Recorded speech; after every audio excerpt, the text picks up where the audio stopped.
Welcome back to Redefine Parenting. I'm your host, Vinu Keller.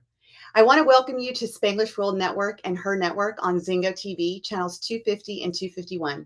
Please remember to download both Zingo TV app on the respective app stores on iOS and Android devices. While you download, make sure to rate and leave a comment. The app is free. Zingo TV is also available on Google Chromecast, Amazon Fire and Fire Sticks, Roku Sticks, also on all smart TVs 2016 and forward. Today, I'm really excited to bring on a fellow colleague who is a parent coach as well. And we met by chance on Facebook. And what I loved about her is her openness, she's real and raw. And, when Sue and I got to meet, we just probably could have gone on for hours. It's listening to her stories, my stories, and how they kind of come together and really the parents and kids that we're working with, how much we see in common of what people are going through. And, we decided that one of the topics that we really need to talk about is all these fears that our kids have created, right? Fear is a story they create in their mind, and it's stopping them from going forward and doing things. That it's creating that anxiety. We're hearing a lot about kids' anxiety these days. And then also, the other part of that is the overwhelm. They're overwhelmed with how many choices they have to make, the decisions they have to make, what they have to do. And it's just becoming so impinging upon their lives that it's stopping them from being the true, authentic selves that they are. So I brought Sue on, who is a parent coach as well. So Sue, just tell our audience a little bit about you. Well, first of all, thank you for having me. I'm always excited to talk with you. I'm a certified parent coach. I'm an educator, a speaker, a writer, and also a mom of two girls. And I support parents worldwide in navigating through life's daily parenting challenges, integrating education, consciousness, and coaching to help families to grow and to thrive. I love it. And I always feel, and as you and I said, there's not enough of us on this planet that's doing this, and although we all have our own different ways of doing things, it's really about being mindful of what's going on in our children's lives, how we were raised as children, what we're creating as parents for our kids now, and, what our kids are facing today, which we probably didn't have to face so much, like with the electronics and the world that we're living in, and going through a pandemic and being closed off and then having to come back into the schools. And, I just found out recently that Canada is closing their schools. They're going back to homeschool again, so it's constant, that ping pong of, do I need to be social? How do I be social? And then, okay, no, I'm not. Now I got to be closed off from the world again. And so, one of the things that you and I were talking about was all these fears that we're seeing in our kids. And, I just was curious just to give our listeners an idea of what is it that you and I are seeing, like some of the challenges that you're seeing that parents are having with the fears that are showing up in their kids. Well, I think there are massive amount of fears, and not only do they show up in our kids, but they start with us. Yeah. Kids aren't born into this world fearing things. And so a lot of the fear, a lot of the overwhelm is the expectation not only of parents, but of society, of, cultural conditioning, just the way in which we expect our children to live, to grow, to interact, to be social, to achieve has created a lot of this overwhelm and this fear and stress that our children are under. And I think the last 2 years has really affected our children more and more because of the fact that they weren't achieving as much. It was hard to learn. It was hard to be homeschooled. It was hard to learn on Zoom, and most kids weren't really engaged as much as they might have been and might have been able to learn in a school setting. So, I think it's really looking at the parameters for each child in our family that we set up and look from an adult standpoint, a parenting standpoint, as how can we engage with the child in front of us in a way to support that child and to help that child thrive in the way in which that child needs to thrive. Not the way we want them to be, not what we want them to achieve, but what they're capable of, what works for them. We need to vote on that a lot, in my opinion. Yeah, I agree 100% with all of that, and one of the key things that you said was kids aren't born into fear. There has to be something in their life that attributed to them saying, okay, that's not safe for me. that makes me feel unsafe. I don't feel like I'll survive that. I feel like that will kill me, and it sounds drastic, but this is what I'm hearing. It's the judgment from other people at school, it's the judgment from their own parents. And, again, it's, and you said this, and it just resonates so much with the fact that, are we setting these expectations of what we want our kids to be, or are we listening to what they want to be? Yeah, exactly. And I think it's really important to raise the child in front of you, not the child that you wish you had, you thought you had, or you hope you have, but the child that truly is there with their strengths and gifts that they own to be able to shine in their own way. And, I just from my own raising of my two girls, I expected them to have friends and I expected them to be really social and be part of the group and included. And when that didn't always happen in the way in which my expectation was, I felt disappointed. So, the energy that we bring to these things as parents and adults in these children's lives can really impact how they feel, how they look at it, their disappointment. So, getting to know our children better, helping them to learn skills to survive in this world and to thrive in this world are crucial, whether they're social skills, academic skills, coping mechanisms. But this is how we help our children through the overwhelm and the fear, is by sitting with them, connecting with them on their level, and helping them to navigate in the best way that serves them. Yeah. And I find it so interesting because, sometimes kids will say that they don't like, I don't like a lot of people around me. I don't like the kids in my school. I don't like my teachers. And we try to get to the bottom of like, what is it that they don't like? And when it comes down to it, they're afraid. There's some fears that are surrounding them. And so we as parents are looking at it as like, what is it that they don't like? How could I support them in liking it? What needs to change so they like it? How could I motivate them so they like it? And by asking the right questions, we get down to the fear of I'm not good enough, the fear of I am going to be judged, or I don't belong, afraid of being, ostracized from a group of people, feeling afraid of not being the same as other people or not being as good enough. And the truth is, if we can understand that for your child to say, I'm afraid, does not make them weak. How do we allow them to identify with that word, like, I'm afraid, so we can actually get to it? I was like reading something today on a post, and it was their child is, talks to the family, talks to the kids, but yet when they're at school, they don't talk at all. They're nonverbal. And I've read this in a couple places today, actually. There was a few posts on different sites, different people, and they're basically talking about the same thing. So I'm just summing it up into one story.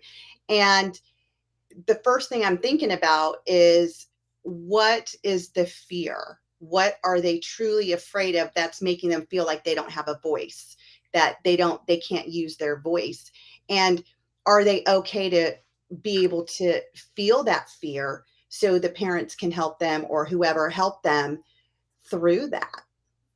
For sure, for sure. I think the fear, uncovering that fear is the crucial element to be able to sit and connect with our children so that we create a safe space for them to share, to share something like, I'm afraid I don't belong, or I'm afraid I don't fit in, or whatever the case may be. And it can be one comment that occurs in school that makes a child feel this way.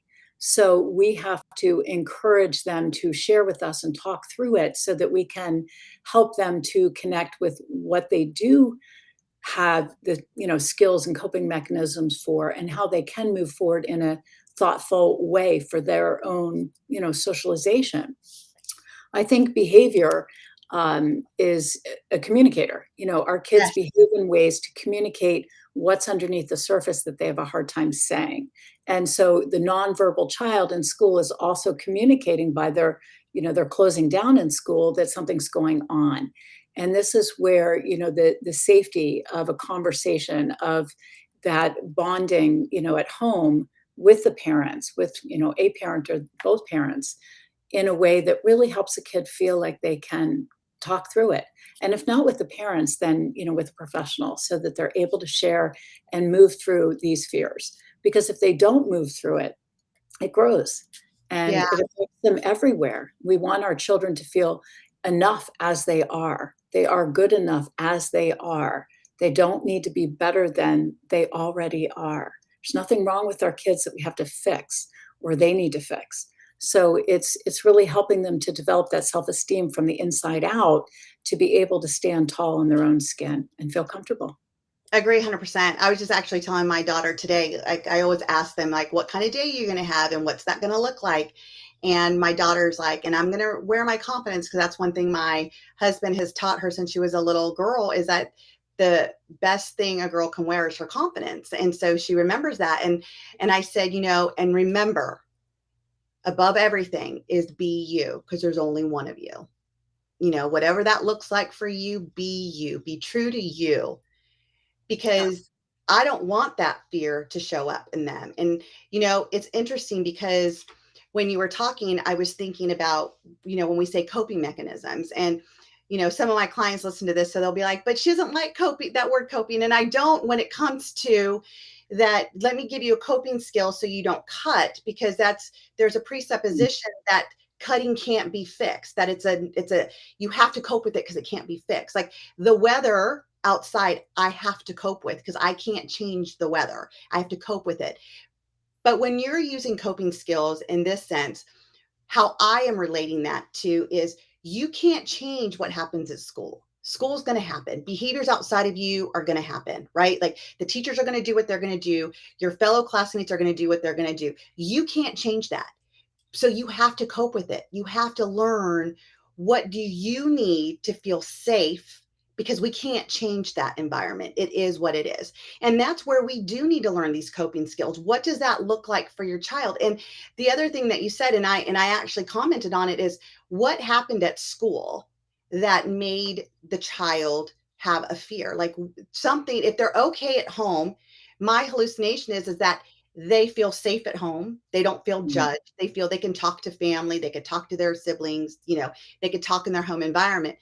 And if they're not talking at school, whether it's college, high school, middle school, elementary, doesn't matter what age, what happened to take their voice away? I say success leaves clues. So I'm always looking at my clients. What's their success formula? Their behavior, as you say, also leaves clues. So if it's only happening at school, what's going on? And to the opposite of that, I have a lot of families that tell me my kids act up at school, but at home they're fine. Mm, Again, what's the difference? yeah. Or they're acting up at home and they're fine at school.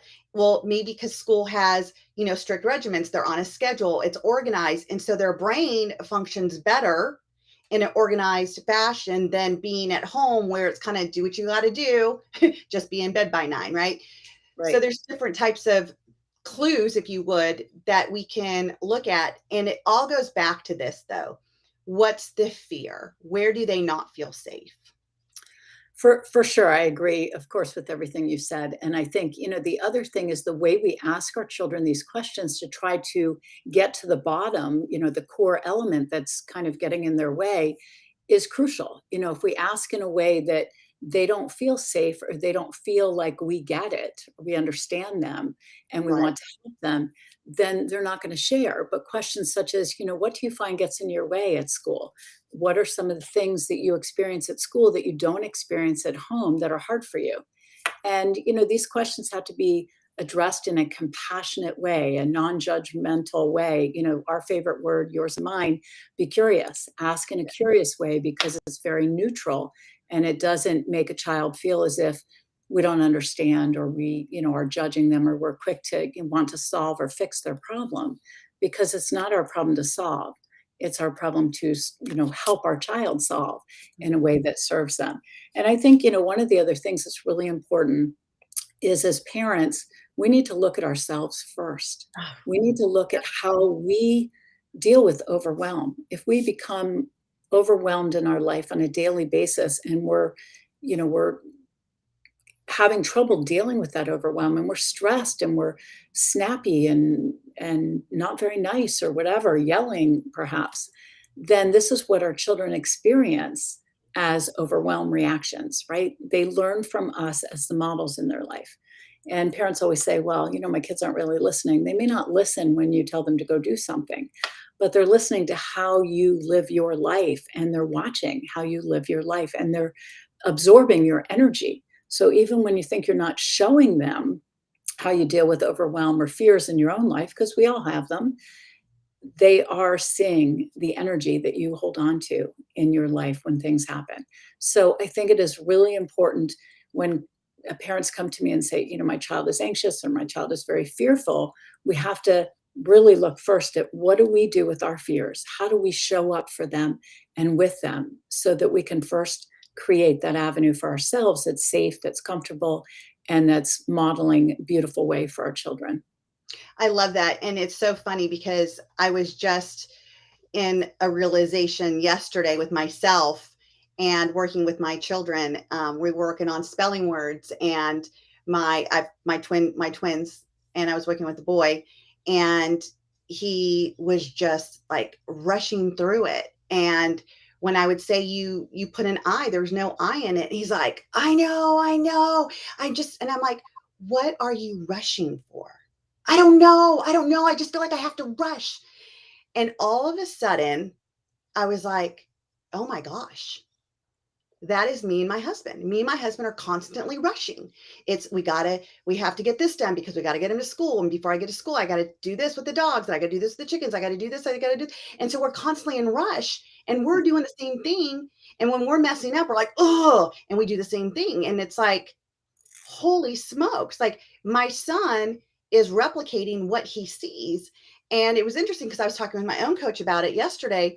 And she's like, well, what could you do to make it fun? Like, now that you're being aware and you want to change it, what could you do? And I love this because this is how I get to teach my parents. It's for me personally to go through it myself, Mhm. because I want to know what my clients are feeling. And I also want to know what's the struggle of being consistent. What's the struggle of follow through, right? And so I try it on. And so this morning, as God always has it, he gives me an opportunity to try it out. And we are trying to get them to school, and I'm trying to do everything in the morning. It's our biggest rush time because there's a time we have to check in, right?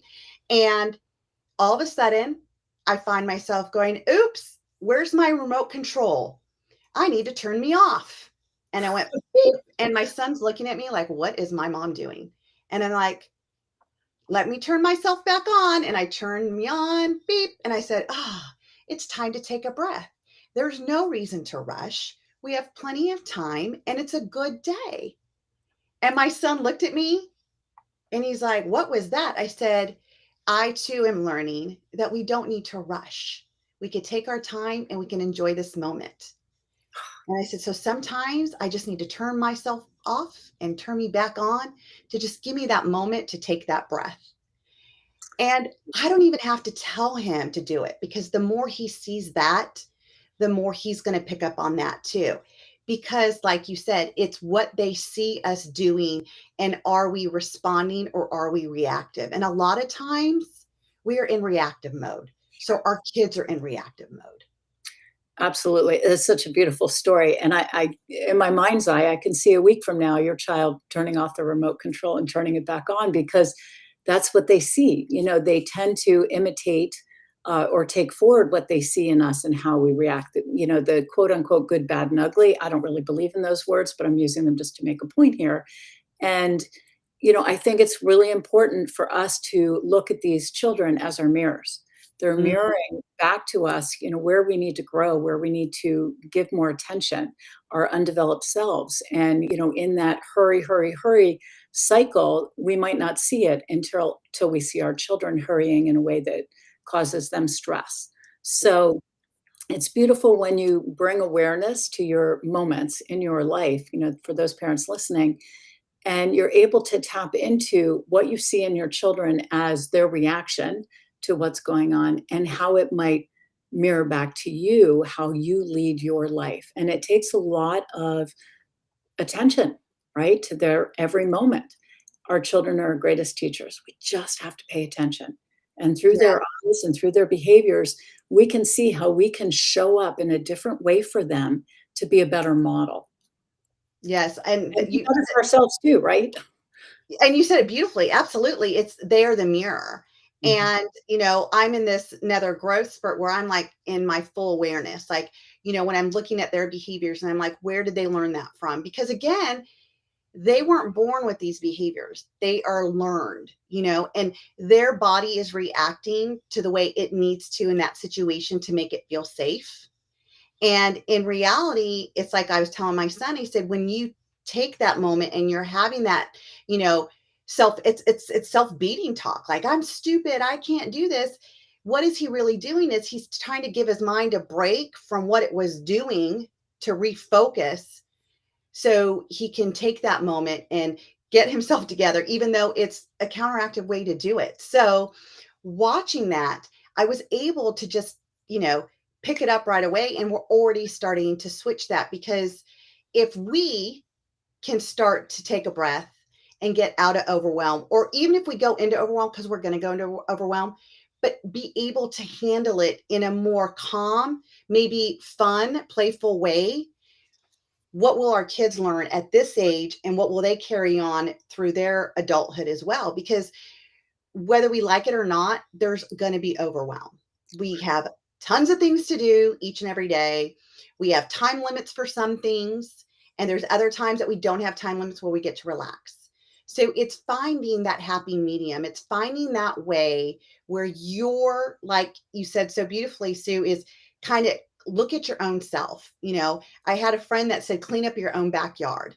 It's taking the rake and the shovels again, right? It's time to clean it up again, because if you just take the time to just look at your children and their behaviors and say, what is it saying? What is it a replication of? And what is it that they really want in that moment? For sure. And I think that it's a chance for us to constantly do better. Yes. We're creatures just like everyone else. We're human beings, and we are going to make mistakes. We're going to do, things that we wish we didn't do. And so each and every day is an opportunity for us to look at ourselves in a deeper way through our children, through our children's behavior, and show up differently, because, this is a journey. There's no destination. And the more we can build awareness and consciousness into our day-to-day lives, the better we can show up, fully as present human beings. And I think the other thing that I love to point out is our kids can be part of this. And what I mean by that is we can empower our children to help us in our moments of, overwhelm. If we become very hurried and trying to get out the door, and we see ourselves rushing and perhaps snappy. That must be me, because I've used that word a few times now. I must be snappy when I'm overwhelmed. Make a mental note, Sue. But my point is that they can be part of the flag waving, or saying, hey, mom or dad, I see you're having a tough time. And when we include them in trying to do better ourselves, they feel empowered in helping us, just as we feel empowered in helping them.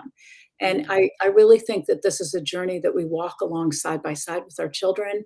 Yes, we are the parents, we are the guides, the ushers, but there's no hierarchy in terms of, we're better than them. We're learning from each other. And I think the more we can open our eyes to that, and have our kids help us just as we help them in times of struggle and stress, they're going to grow through that even more so. It also, just to play on that, it also gives them a sense of self-worth, that they're worth being a part of your solution. Yes. And, to take it one step further, today, when I was going through that opportunity to be that teacher to my kids through my own behavior, I then said, you know what? I can use some help right now. So being able to, again, include them in that way as well, to say, I can use some help. Because again, it's role modeling. Like if you get frustrated, if you feel you're stressed out in your 10-year-old body, it's okay. Give yourself permission to ask for help. Mom, I need some help right now. I have this to do and this to do. Is it possible you can support me in this, or whatever? Again, we have to role model that. If we do not show our kids it's okay to ask for help, how will they ever know that they have permission to ask for help? There's this stigma that I see a lot with kids, is that they try to hold it all in. They try to be the hero in their own life, trying to take on all their problems, take on what's coming to them socially in a world that My generation is just learning. It's a technology world now. The World Wide Web is a real thing, and what they're seeing is things we were never exposed to at that age of our life. And now they're taking it on and they're trying to process it. If we don't let them know that it's okay to talk to us, and I've said this before in my other shows, is how do we create that open, safe, and trusting space for them to speak to us and to know it's okay to just be able to vent to me or ask for help. And it's one of the things that I tell my parents is sometimes just ask your kids, like, okay, are you telling me this because you just want to vent about it? Or are you telling me this because you need my support on it? And some of my parents are like, that has been such a game changer in their kids' life, because a lot of the kids don't come to their parents because they don't want to lecture, and I put the quotes around that. They don't want to lecture from their parents. And as soon as they gave their kids permission to just be able to vent without the parents commenting on it, it opened them up so much. And what we started to see is some of the fears started to go away. The fear of not fitting in at school, because now they can talk about it, because they're not going to feel judged by their parents. They're not going to feel like their parents have to solve it, because kids don't want us to solve everything. They want us to listen. They want us to listen with compassion and validation, right? So just validating that you hear them is already volumes of, support for your child. I hear you. I understand. That must be difficult. Again, like you said, we don't have to fix it. It's not our job to fix everything for them. That's almost doing them a disservice, because if they have a problem and we walk side by side with them and help them through it and help them to fix it if they need to, then they are growing in their self-esteem and their self-worth and their, own belief in their abilities, as well as knowing we believe in them too. Our children don't need fixing. And I think that's a misnomer. I have a lot of parents that come to me that say, I need help. My kid, does this, that, and the other thing. And a lot of the things that our children are doing are because of us, because of how we react or what they feel from us. So I think, you hit such an important topic, which is listening. It's really being silent and just listening and allowing our children the space.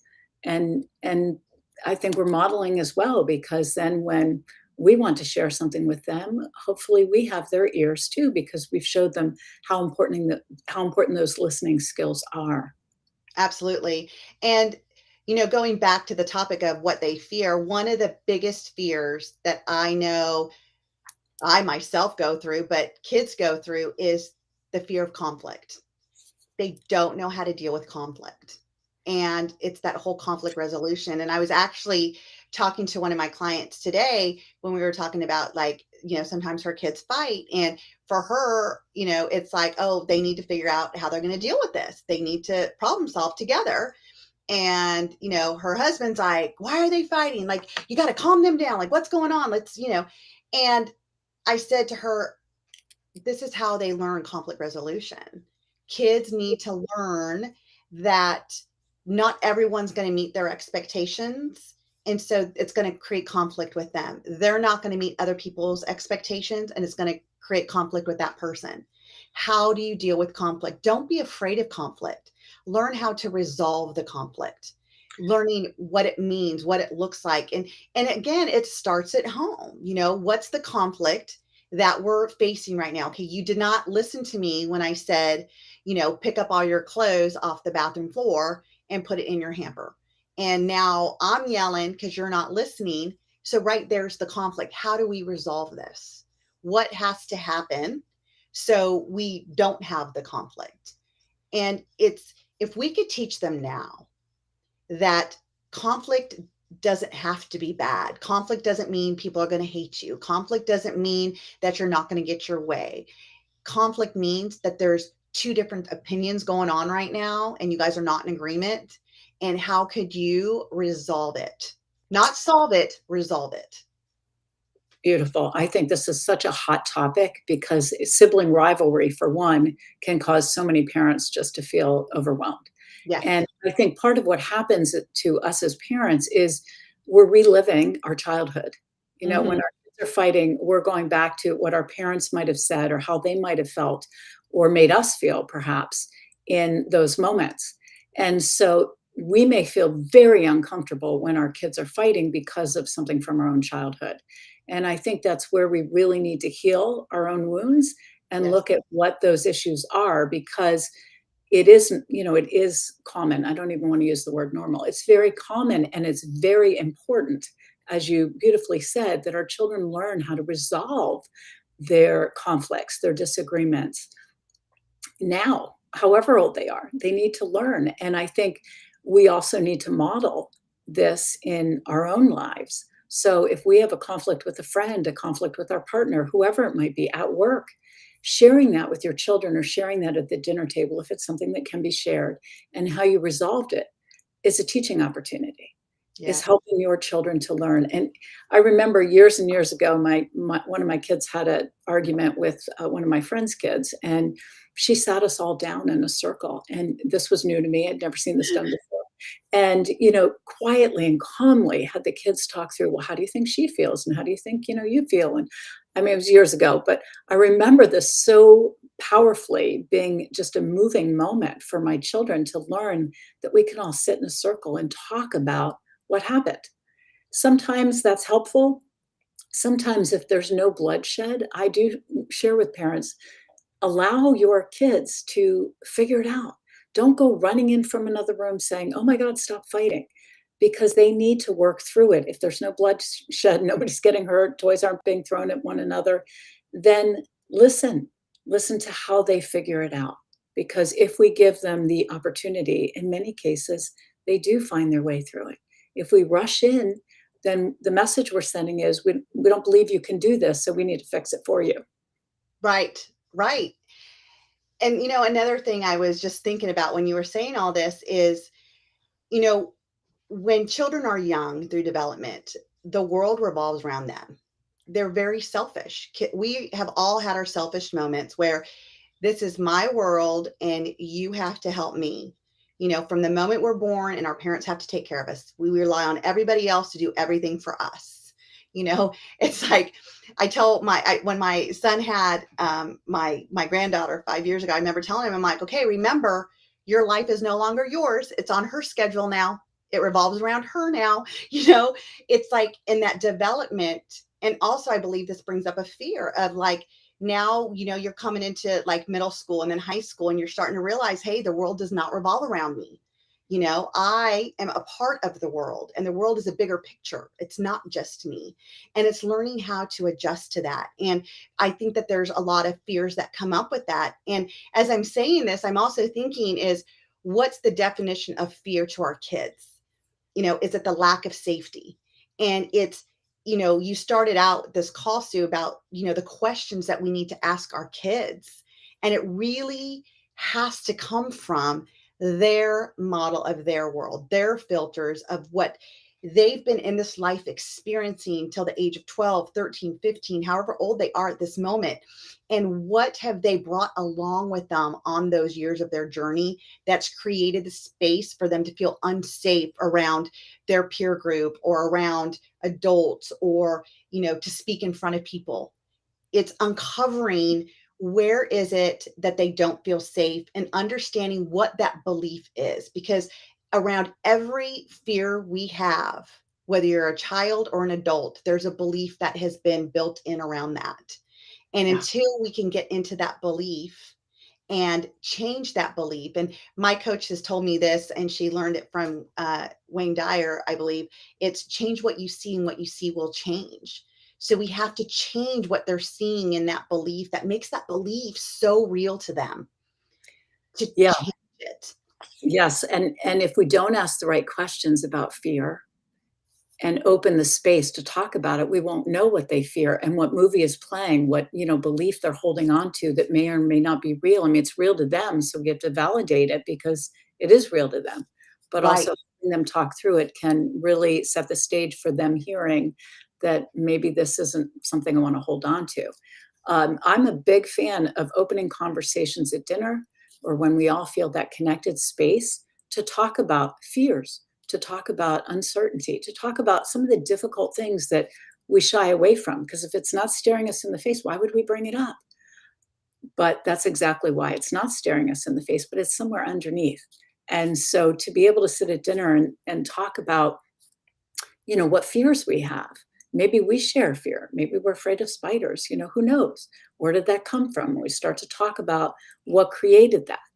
This gives us this gives our children, I'm sorry, an opportunity to talk about a normal thing. You're making it normal. You're making it common. You're making it an opportunity to feel safe to discuss it, because we all have fears of some sort. Yeah. I mean, it's so true. I have a friend, and her and her son had created this.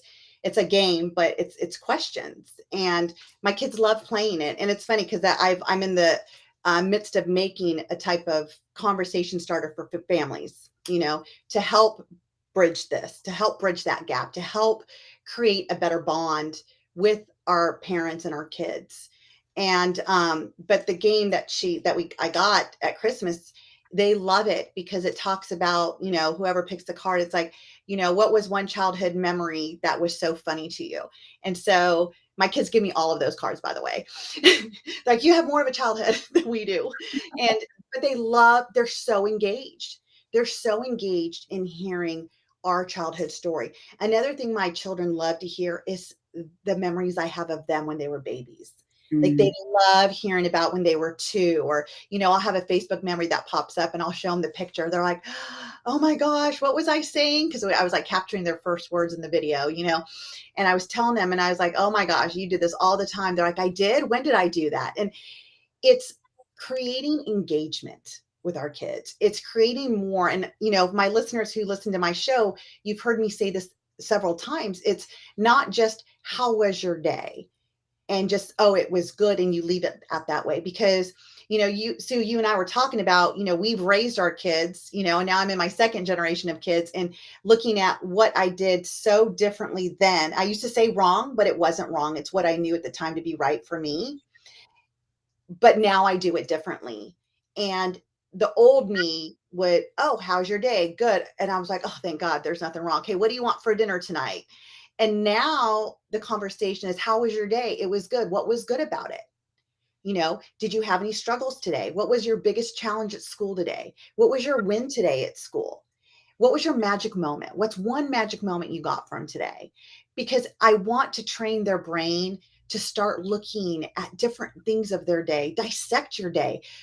We need to teach our kids to be present in their day, not just to wake up, go through the day, and get ready for tomorrow. We as adults, as you've been pointing out, Sue, need to practice this as well.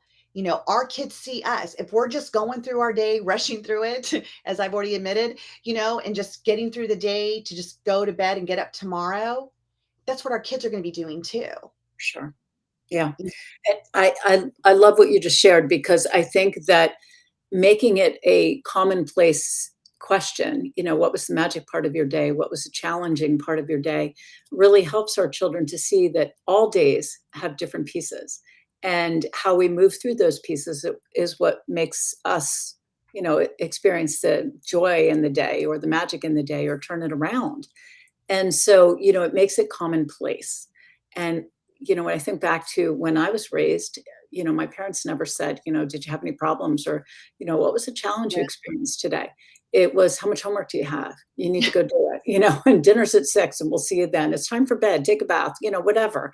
But it was all almost orders of what I needed to do, and the checklist, as opposed to how I was feeling or what my experiences were and how I might want to share them. And so when we make it commonplace to share, again, I'm going to use these words, the good, the bad, and the ugly, all in air quotes, then we are helping them to see that there are different parts of our day we need to learn through and grow through and thrive through. But all days are going to offer us those opportunities. And I think also I find for a lot of families, it's very hard as a parent to step into this arena, because we want to, as you said, say, how was your day? Good, great, and move on, right? Because there's nothing to deal with now. We can just move on. But that's brushing all the other things under the carpet because it's too hard for us to experience it with our child. The more we connect on this level with our children, the more they'll feel safe in sharing all sorts of things with us. And as a parent and, as a coach, I think it's more important that we keep this avenue open so our kids share anything and everything. It may be things you don't want to hear or you don't know what to do with or trouble, but the more they can share with you in a safe way, the more you can help them. You may need to go to bed and wake up the next morning to address some conversations after you think about it. But it's important that they have that avenue to talk freely with you and not be afraid that, you're going to discipline them immediately when they share something that's tough. Yeah. Yeah. So I want to just, kind of in the next, we have about 10 more minutes, is, really hone in on some of the things that our parents are sharing with us of fear. Like I know for me, two of the biggest fears that I get from the kids, and I talk to the parents, and I know you do the parents, and I do parents too, but I do a lot of the kids. And it's, they're afraid to be alone. That's one of the biggest fears I see, is like loneliness, not belonging. And the other fear is, probably the biggest one, is judgment. They're afraid of being judged, being seen for who they're not being able to be themselves. Like those are probably the two biggest fears that I see, amongst the spectrum of what are kids fearing these days that's creating their anxiety. Is there anything different that you see, or what are you seeing with the parents that you're coaching?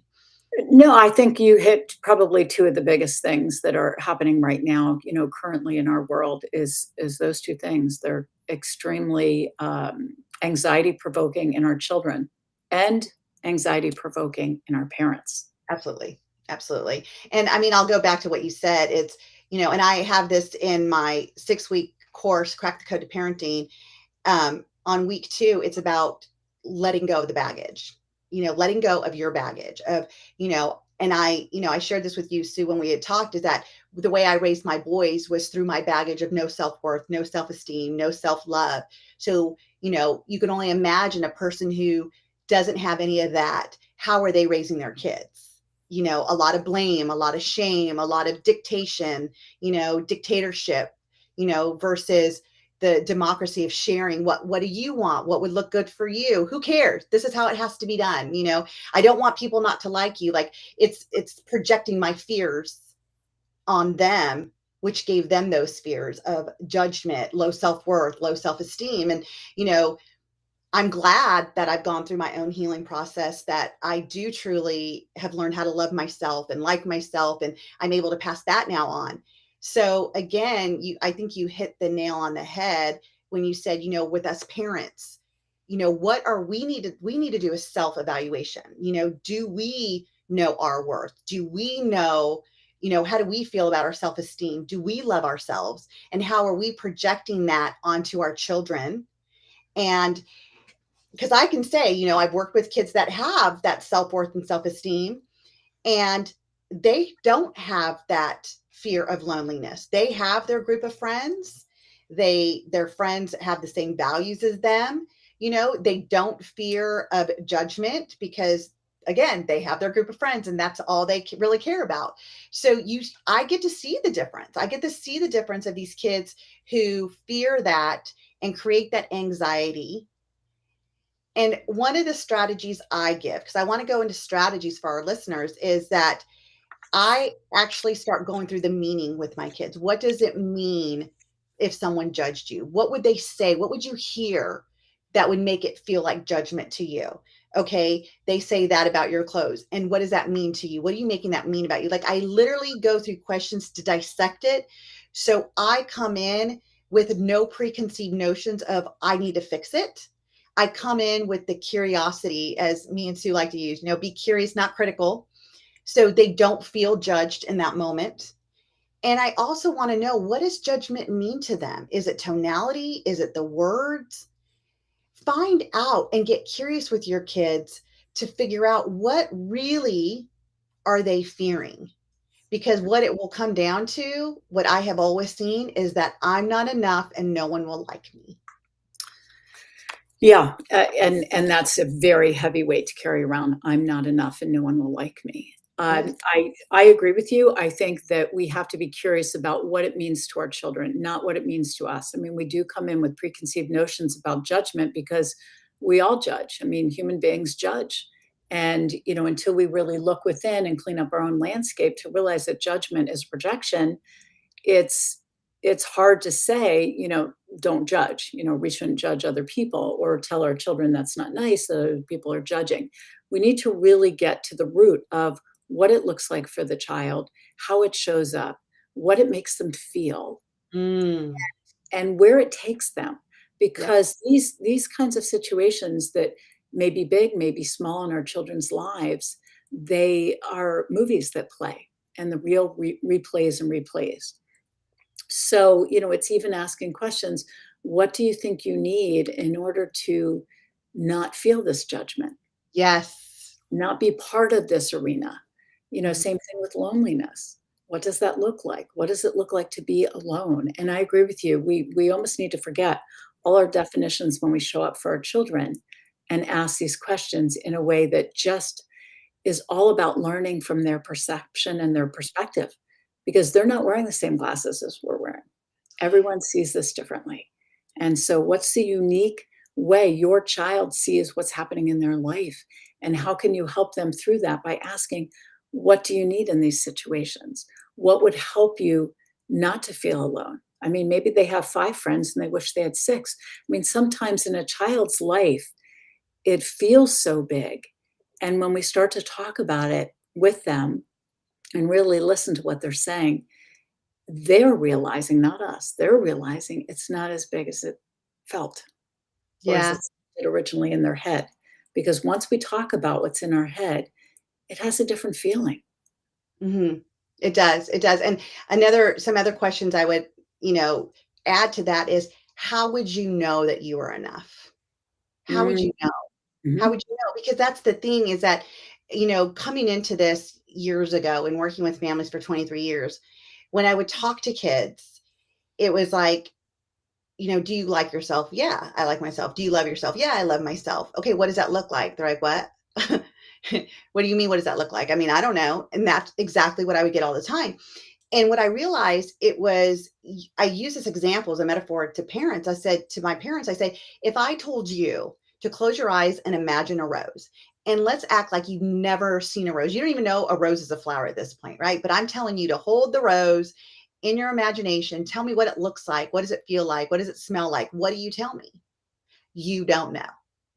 You don't know. But you might say, "Oh, yeah, I know what a rose is," because you've heard it and you know that the rose is something and you don't want to sound dumb, right? You don't want to be judged that you don't know. So you're going to go ahead and say, "Oh, yeah, yeah, I know what a rose is." "Okay, well, tell me what it looks like." I don't know." "What does it feel like?" I don't know."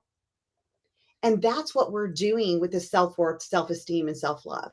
Because I can ask my parents, I'm like, "Well, how does your kid feel about themselves?" "Oh, well, they like themselves." "Okay, well, how do you know that they like?" "Oh, I ask them." And they say, "Yeah, I like me."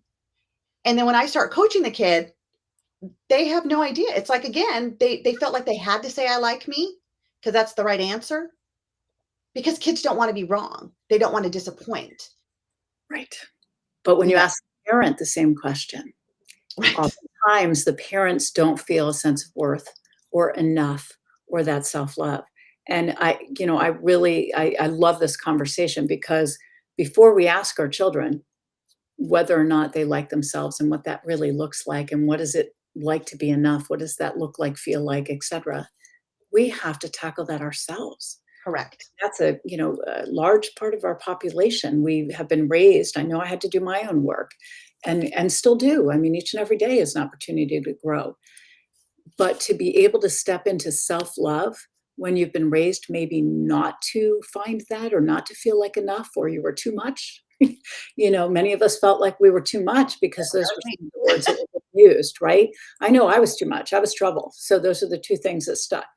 And we have to work through that and find our way to self-love and Right. to being enough as we are in order to help our children to connect with that too. Absolutely, absolutely. So, for those that are listening, is really start to dissect it through your children's eyes. Go and find out, ask these questions that Sue and I have been sharing with you. because it will help you understand what's through their filter. What are they seeing? Because we as parents are not their only filter. They have so many filters from the internet, from their social realm, from their teachers, from their church pastors.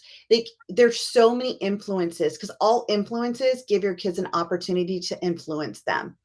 And they can only be influenced when we're not judging. You cannot influence anyone if you're judging them. So it's letting go of any judgment, any feeling you have, and just being an open, I call an open vessel, right? Like an open mind to just say, what does it mean to you? And not wronging them for what they're telling you. Not, are you sure that's what, not, I don't think that's what you were feeling. No, if that's what they're saying they're feeling, then go with it. Yeah. Go with that. I had a client the other day and I was like, so what did that feel like to you? She goes, well, it felt kind of good. And I'm thinking, someone picking on you felt good, but that wasn't mine. And I'm like, oh, it felt good. Tell me what that meant to you. You know why it felt good? Because she's so used to self-beating herself that it aligned with what she was hearing, aligned to what she hears in her mind as well. So again, when you don't come with judgment, you get the true story of what they've created in their mind and why it is okay. So come with that curiosity. So we have a few minutes left. Sue, what would you like to leave our audience with? Well, I think one of the most important things in parenting is to be gentle with yourself. And, sometimes we take these conversations in education and coaching so, strongly. We really connect with them and all the things that we're hearing, that we begin to think we're not doing enough. We need to change. We need to this, that, and the other. Every day, every moment of the day is a new moment, and let what happened in the last moment go and move into the next moment, so that you can be present and gentle and compassionate with yourself as you continue to work hard as a parent and be there for your children. I love that. I love that. And it is so true. And some of you listeners probably have heard me say, we have to start self-building instead of self-beating if we want our kids to do that as well. Give your kids permission to see their own greatness. Give your kids permission to feel safe in communicating with you what's really going on in their life without the judgment from us as the parents. And if you feel you can't do that, because there's times that I feel like I'm too emotionally involved, I might tap out and ask a friend of mine or something to step in and say, hey, my son's going through this challenge, and I know I'm not the person to guide him. And I know he has a lot of trust and faith in you. Would you mind reaching out? And I've done that with my older boys. And so what that shows my kids is that I don't have to be the only hero in your life. It's okay to ask for help and for support. So, thank you guys for joining us today. Sue, thank you so much for what you offer the world. And, the parents out there that need that support, like it's okay to ask for help. It's really okay. We all need it. And I think the biggest message that I've heard today, Sue, and if you want to add anything, is, we got to clean up our own backyard. Absolutely. We cannot expect things of our children that we can expect of ourselves. So absolutely, look at yourselves. What can you do differently? How can you grow and thrive within, so that you can help your children do the same? Absolutely. Absolutely. Thank you again, Sue, for this amazing real and raw conversation, helping our families to recognize, some of their kids' fears, how they get into overwhelm, and how to get out of it. I really appreciate your time. And all you listeners that are here with us, learning from us, thank you so much. This show can also be heard on Spanglish Radio Network. Please check out www.spanglishworld.ca for all the news and programming. Spanglish World, watch it, hear it, read it, download it, and live it.